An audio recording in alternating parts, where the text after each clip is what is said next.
श्री शिवाय नमस्तुभ्यम दोस्तों। हर हर महादेव शिव शंभो। बहुत अच्छे से सुनना मेरी माताओं।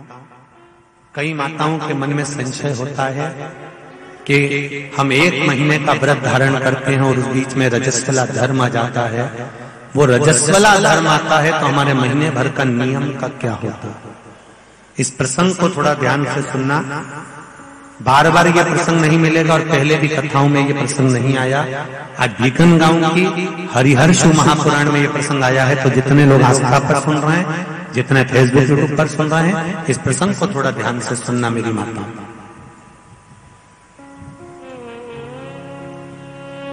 बहू ने अपने ससुर से कहा, पिताजी मैं कार्तिक के महीने के स्नान का नियम तो ले लेती हूँ। मैं कार्तिक के महीने, कोई माता कार्तिक के स्नान का नियम लेती हैं, कोई माघ महीने का स्नान का नियम लेती हैं, कोई चैत्र महीने के स्नान का नियम लेती हैं, कोई फागुन का लेती हैं, कोई बैसाख महीने के स्नान का नियम लेती हैं। कई माताओं की आदत रहती है, कई पुरुषों की आदत रहती है कि मैं 1 महीने तक कार्तिक का स्नान करूंगी। पर वो कार्तिक के स्नान में कुछ दिन ऐसे आ जाते हैं कि उसमें रजस्वला धर्म आ जाता है। अब वो रजो धर्म आ गया, रजस्वला धर्म आ गया, तो उस बीच में उसका नियम पूरा हुआ कि नहीं हुआ? उस बीच में वो 5-7 दिन जो स्नान के लिए नहीं गई, पूजन नहीं करी, तुलसी को जल नहीं चढ़ाया, शालिग्राम जी का पूजन या ठाकुर जी का श्रृंगार नहीं कर पाई, तुलसा महारानी का गीत नहीं गा पाई, तुलसी जी का दीप नहीं लगा पाई, तो उसको कार्तिक के महीने का, क्योंकि ये रजस्वला धर्म तो प्रत्येक महीने आना, नारी के लिए रजो धर्म तो हर महीने प्राप्त होना। तो हर महीने अगर रजो धर्म आना है तो कार्तिक महीने का फिर नियम पूरा कैसे हुआ? फिर नारी का नियम कैसे पूरा होगा? फिर नारी तो फिर नियम टूट गया, नियम टूट गया तो उसको कोई फल नहीं मिला। तो बहू ने अपने ससुर से कहा, एक साहूकार से, साहूकार की बहू ने कहा, ससुर जी मेरे मन के संशय को मिटा दो। मैं कार्तिक का स्नान करना चाहती हूँ और उस कार्तिक के स्नान में सबसे बड़ी अगर विघ्नता आती है तो मेरे 7 दिन 5 दिन जो रजो धर्म के जाएंगे, वो रजो धर्म में मेरा नियम टूट जाएगा। उस नियम को पूरा कैसे किया?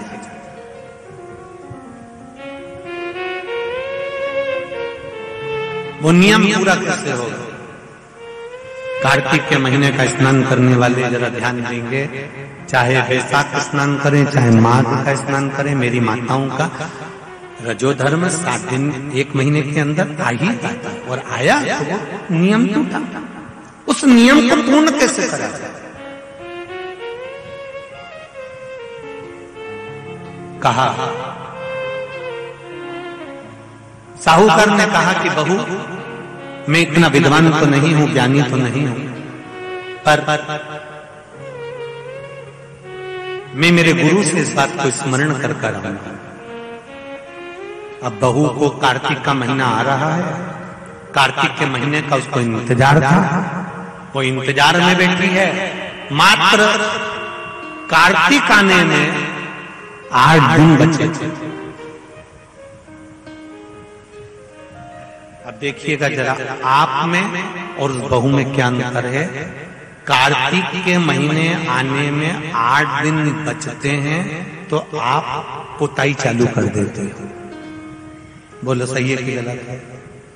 कार्तिक आने में, दिवाली आने में जब 8-15 दिन रहते हैं तब तुम पुताई चालू कर देती हो, सफाई चालू कर देती हो, ये काम चालू कर देती हो, वो काम चालू कर देती हो। सारे काम तुम्हारे कार्तिक का महीना आने के समय पर चालू हो जाता है। और बहू सफाई नहीं पूछ रही, साफ सफाई पर ध्यान दे रही है, पर ऐसा नहीं कि साफ सफाई नहीं कर रही, पर उसका ध्यान वही कार्तिक के महीने के स्नान में लगा हुआ है।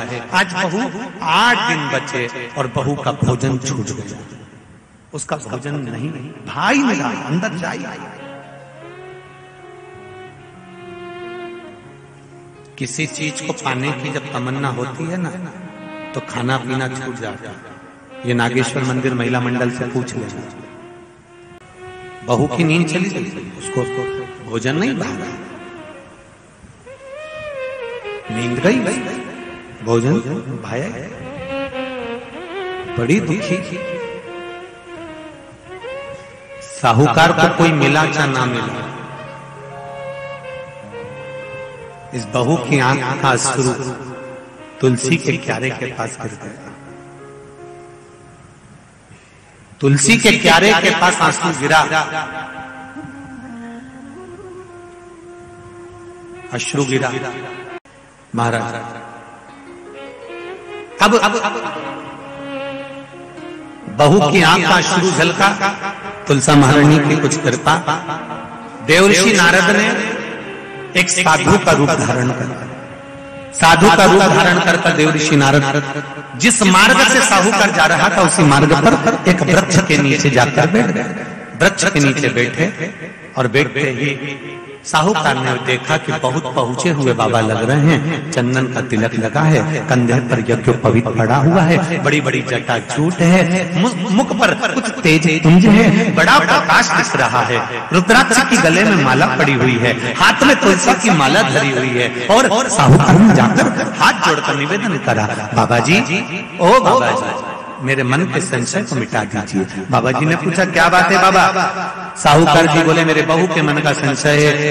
नारी जब कार्तिक के महीने का स्नान करती है, या माघ महीने का स्नान करती है, या वैशाख महीने का स्नान करती है, या चैत्र महीने का स्नान करती है, नारी जब पूर्ण एक महीने का स्नान करती है तो बीच में जो रजस्वला धर्म आ जाता है, नारी 5 दिन 7 दिन जो काम नहीं कर पाती है, वो रजो धर्म के समय पर, रजस्वला धर्म के समय पर उसका 1 महीने का नियम खंडित हो जाता है। तो वो खंडित हुआ नियम पूर्ण कैसे हो, उसका वर्णन आप मुझे बता दीजिए। वो नियम मुझे बताइए।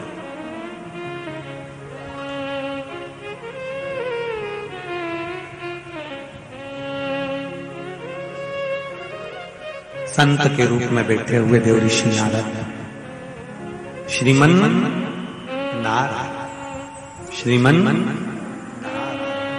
श्रीमन नारायण।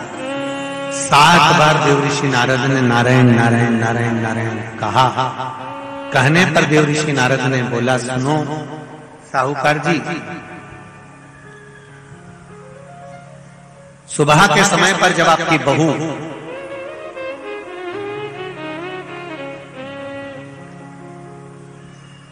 मंदिर की ओर जाए तो उसको इस मार्ग की ओर लेकर आना। मैं आपको ज्ञान उपदेश दूंगा और वो ज्ञान उपदेश आप बहू को श्रेष्ठ दे पाए ना दे पाए, वो बहू सम्मुख में बैठकर सुनेगी तो उसको प्राप्त होगा। ये देखो वही कथा आ गई। आप खाओगे आपका पेट भराएगा, आप सुनोगे आपका कल्याण होगा। बेटों बेटियों को लेकर आओ, बहुओं को लेकर आओ, बच्चों को लेकर आओ, उनके सुनने से उनका लाभ, उनका लाभ। साहूकार घर गए, बहू से कहा, बेटा एक संत अपने गांव में आए हुए हैं और वृक्ष के नीचे बैठे हुए हैं, चलो आप चलकर उनसे अपने प्रश्न को कर लो। बहू ने भगवान का नाम लिया, स्मरण करती हुई बहू पहुंची और बहू ने जाकर तुरंत हाथ जोड़कर निवेदन किया, बाबा जी 1 महीने तक नारी कार्तिक का स्नान करती है, 1 महीने तक नारी माघ का स्नान करती है, 1 महीने तक नारी वैशाख का स्नान करती है, 1 महीने तक नारी चैत्र का स्नान करती है, बीच में अधिक मास का स्नान करती है। उस बीच में नारी का जो रजो धर्म आ जाता है, रजस्वला धर्म आ जाता है, उस समय पर नारी का जो करा हुआ व्रत है 1 महीने का, वो खंडित हो जाता है। उस व्रत की पूर्णता कैसे मानी जाए? तो उस समय पर देवर्षि नारद जो संत के वेश में थे, उन्होंने कहा कि बहू एक काम करो पुत्री, कार्तिक महीने के पीछे के जो 5 दिन 7 दिन पचवीगन के होते हैं, अगर नारी का रजस्वला धर्म बीच में आ जाता है तो पीछे के 5-7 दिन में से अगर 1 दिन भी नारी ब्रह्म मुहूर्त का स्नान कर कर, सुबह का स्नान कर कर तुलसी में दीप प्रज्वलित कर देती है तो उसके बीच का जो खंडित भाग है वो समाप्त हो जाता है, उसे पूर्ण फल की प्राप्ति। अब फिर सुन लीजिए अच्छे से, अगर मान लो वो पचवीगन में ही नारी का रजो धर्म आ गया बहुत बहुत ध्यान से सुनना, ये कथा हरिहर शिव महापुराण की कथा जो भीकन गांव वालों को मिली है, संपूर्ण विश्व के कल्याण के लिए। बहुत ध्यान देना, हर नारी का प्रश्न है, प्रत्येक नारी के प्रश्न ये सम्मुख में रहता है। मान लो आपने कहा कि रजो धर्म आ गया मध्य में, तो आप पीछे के 5 दिन स्नान करो। वो 5 दिन में अगर रजो धर्म आ गया, फिर शिव महापुराण की कथा कहती है, घर में रहने वाली कोई कुंवारी कन्या, घर में रहने वाला कोई पुत्र, घर में रहने वाला पति, घर में रहने वाली सास, घर में रहने वाली कोई सौभाग्यवती नारी, जेठानी, ननंद, देवरानी, या घर में रहने वाला कोई पुरुष अगर बाहर स्नान करने नहीं भी जा सकता, ब्रह्म मुहूर्त में प्रातः के समय पर यदि तुलसी में एक दीप और एक संध्या के समय पर दीप लगा देता है, तो भी नारी का नियम पूर्ण हो जाता है। वो नियम खंडित नहीं, नियम खंडित। क्या 5 दिन के स्नान का फल है? हाँ, और तुझे मौका मिलेगा तो तुझे समझ में आएगा। देवर्षि नारद ने बस इतना कहा, उसका फल क्या है तुझे मौका मिलेगा जब मालूम पड़ेगा। तब बहू को समझ में नहीं आया कि आखिर ये सब क्या कहा। देवर्षि नारद कहकर चले गए। साहूकार की बहू रोज प्रातः का कार्तिक का स्नान करने लगी। कार्तिक का स्नान रोज बहू करती, रोज ब्रह्म मुहूर्त में स्नान कर आती। बहू को नहीं मालूम कि नगर के राजा का लड़का युवराज अपनी पत्नी के साथ स्नान करने आता है। राजा और रानी भी स्नान करने आते हैं, युवराज अपनी धर्मपत्नी के साथ स्नान करने आता है। आज युवराज को बड़ा बुरा लगा। युवराज ने देखा कि मैं घाट पर नहाने के लिए आता हूं, पर यह घाट गीला कैसे हो जाता है? मतलब मेरे स्नान के पहले कोई स्नान कर रहा है, मेरे स्नान के पहले कोई स्नान कर रहा है। मुझे ऐसा लगता है जरूर कोई ना कोई आता है। युवराज ने, राजा ने अपने नगर के सैनिकों से बोला, पता लगाओ कि सुबह स्नान करने कौन आता है। सैनिक लगते उससे पहले ही साहूकार की बहू स्नान कर चली जाती। दिखाई नहीं दिया, समझ नहीं आया। आखिरी के 7 दिन बचे थे, 8 दिन बचे थे। राजा के दूत ने फिर युवराज ने कहा, मुझे पता लगा कर बताओ फिर मेरे स्नान के पहले कौन स्नान करता है, घाट को गीला कौन कर देता है। क्रोध में आकर कहा, मालूम नहीं पड़ पाया।